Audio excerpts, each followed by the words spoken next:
y'all, this is Marla K. Hope y'all are well. Got a beast infrastructure update. Well, not necessarily beast infrastructure, but a beast pestilence update. So, local malaria cases just popped up in the US. Here's what you need to know. Okay, about 7 hours ago, originally posted on the Huffington Post, but it is on Microsoft Start. So it says the first local cases of malaria in decades have cropped up in the U.S. and are being actively monitored by health officials, according to a new health advisory issued by the CDC, or the cat dog cat. 4 cases of locally acquired malaria were recently identified in Florida's Sarasota County and Texas, and health officials say they are unrelated to a 5th case confirmed in Texas. All patients have been treated and are currently improving, the agency said. It's the first time since 2003 that any cases of locally transmitted malaria have been documented, with the disease having been considered eliminated in the U.S. by 1951. Prior to the About 2,000 Americans were diagnosed with malaria each year, but all those cases were linked to international travel to a malaria endemic country. So now what they're saying is these people who are getting it haven't traveled abroad, but y'all know what's happening. The man who be tampering with everything, the computer guy who knows all things. I don't know. I used to live in Florida, so I know they would unleash mosquitoes for all different kinds of reasons. But y'all remember when those Hispanic women from South America and different places were having those babies born with the Zika virus and their heads were deformed? They attributed that to mosquitoes. I personally thought it was a targeted program to see what would happen if those mosquitoes infected people. I don't have no proof, but anywho, um, now we're dealing with malaria, and malaria is allegedly cured in the U.S. And I've not known anyone who had malaria except for people who did missions trips and they went abroad and went someplace and worked where, like the article said, it's endemic. So if this is the case, it means to me, putting on my tinfoil hat, that there's probably another bioweapon that they have unleashed on us. And y'all know how mosquitoes are. You can't see them. You know, you're outside doing whatever, and then you get bit. The next thing you know, you're sick. So, with that said, make sure you get your natural oils to keep the critters off of you. When I lived in Florida, I used to use off and stuff with DEET in it because I just didn't want to take any chances. If I was going to be someplace where I knew bugs could, mosquitoes would bite. Uh, but a lot of people don't like to use it because it is a harmful chemical. But when it came down to getting the pestilence, I wasn't trying to. You just got to pick your battle right now. We just what you gonna get sick from, or it's like we don't really have. You just pick your poison. That's the best way to describe it. We have to pick our poison. So I would much rather put something on my skin. Sometimes I would use neem oil or camphor mixed with some neem and some other stuff that you can mix naturally, that I learned how to do when I visited Barbados. And there are some natural remedies that you can use to protect you from mosquitoes. But when you live in places that have a lot of water, it's really difficult to keep them things off of you. So you have to do something to keep them from biting you. So one of the things I would try to do is not go out at after dusk, and not go out before dawn, because those are when the mosquitoes are bad. They're not usually out in the heat of the day. I would put stuff on my body, sometimes neem oil, depending on where I was going or what I was doing. If I'm going fishing, I'm gonna use DEET because I'm in bushes and stuff. But You gotta protect yourselves now from all sorts of things. We got to worry about respiratory issues. We have to worry about bugs. We have to worry about contaminated water. We have to worry about contaminated food. So, we're just constantly being bombarded with all these different things. And again, it's not to stress anybody out. It is just to help you understand this is where we are in the end. We live in the end times. We already know the pestilences and the plagues and the famines and the wars and all these things are coming. So, some of it is to incite fear, probably to drive people to buy things that they would need in order to protect themselves, like bug repellent, which I firmly believe in. Also, chemicals that you can put around your house to keep down pests. You have to kind of think about things in a lot of different ways. One, yeah, you can be harmed by the mosquito, but think about the financial benefit or the windfall for the corporations who will benefit from driving fear. Think about the pharmaceutical companies who are going to benefit from the new drugs that they created, because now some of the old drugs like um, chloroquine, I think it's hydrochloroquine, or some medicine that they use or they were using in other countries during the were used to heal malaria, is now recommended as not good enough. And so they have some new stuff that you have to take. So, I recommend researching some of the diseases that are endemic in other countries and what are the cures for those things.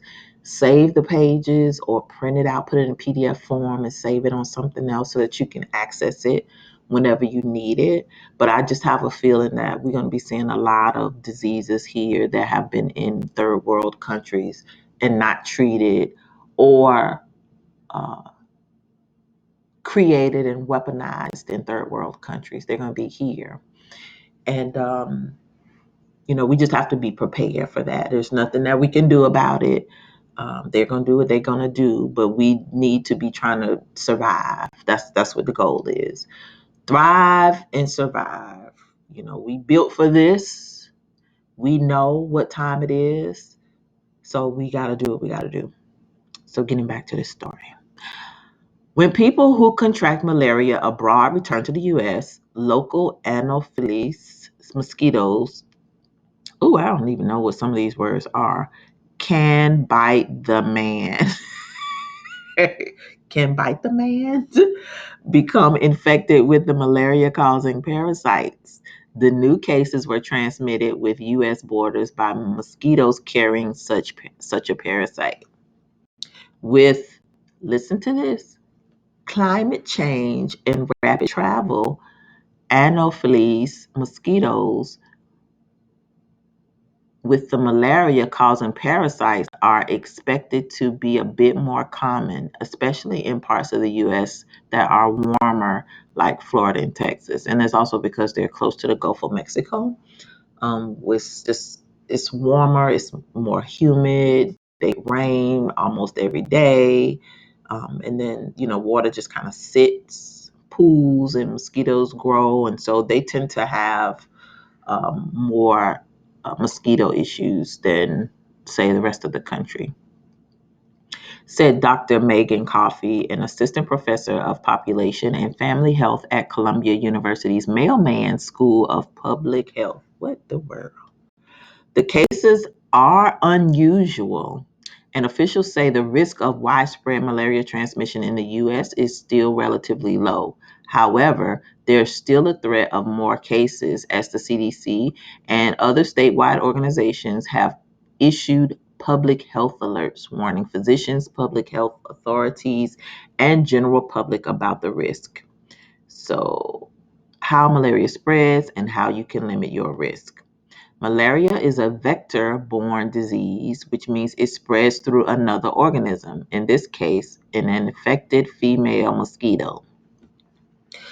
There are 5 parasite species that are known to infect humans.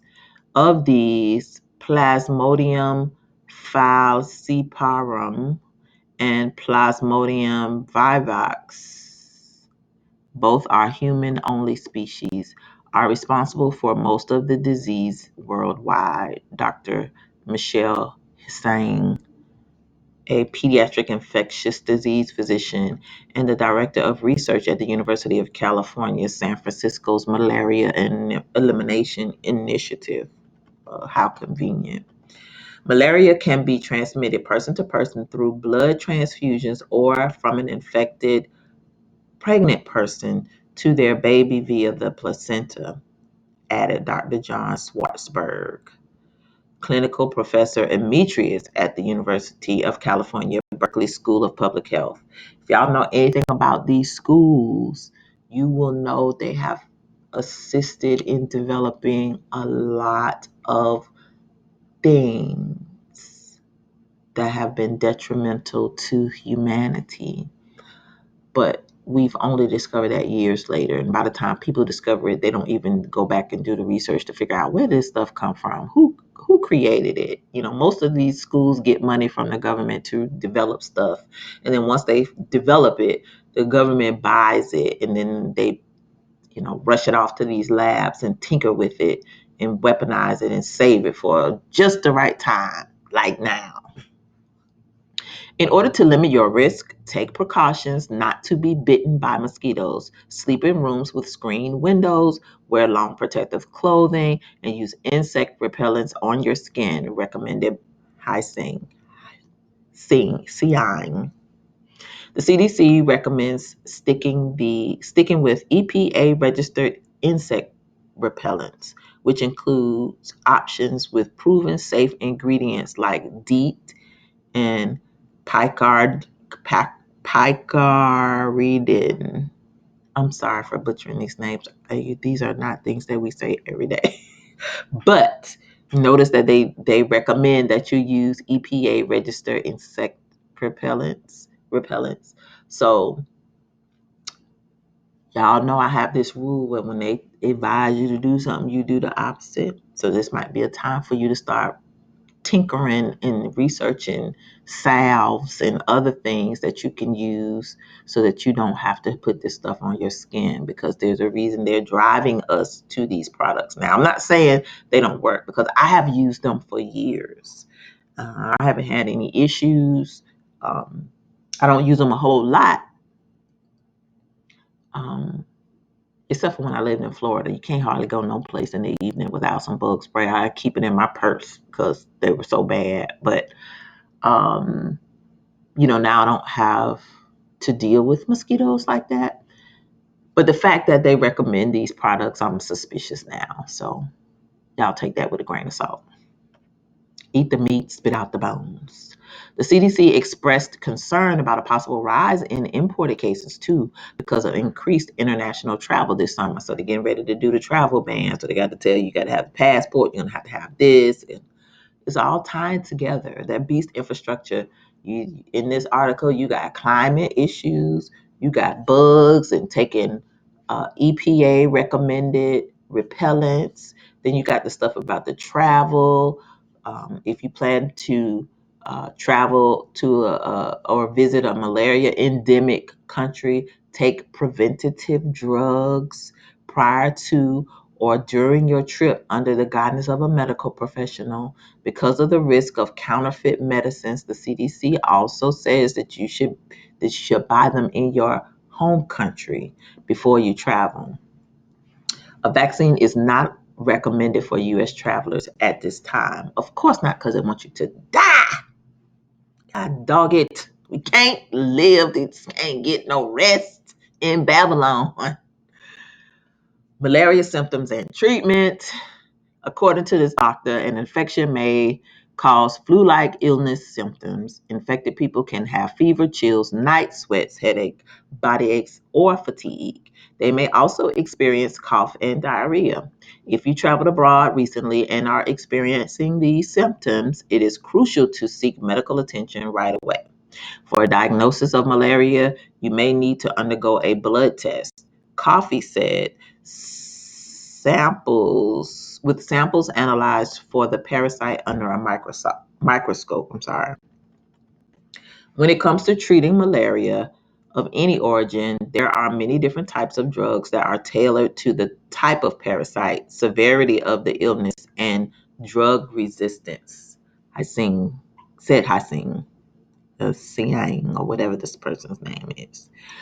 The species P. vivax detected in the Florida and Texas cases can remain dormant in the liver following treatment of acute infection, leading to relapsing symptoms weeks to months later.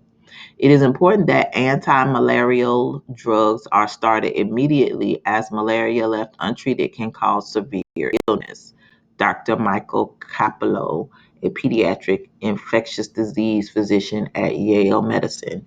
Notice they got all these Ivy League schools giving you instructions. Just pay attention to who's giving you advice. In 2020, an estimated 627,000 people worldwide died of malaria, the most of those living in sub-Saharan Africa, an area with high transmission. Fortunately, if malaria is detected and treated early on and appropriately, the symptoms can improve in about 3 days and be completely resolved in a matter of weeks. While public health officials and clinicians are preparing for a possible increase in locally transmitted cases, don't panic. But if you are traveling to a malaria endemic country, take preventative measures and watch out for the symptoms when you return to keep yourself and others around you safe. So the fact that, it's a parasite and you can get it probably from like not washing your hands good, going to the bathroom and not washing your hands, it could be, it has the potential to be contagious. And being that people are so nasty today, anything can happen. So with that said, I just wanted to share this story with you, because we're probably going to be seeing a whole lot of these stories about different pestilences that are all over everywhere.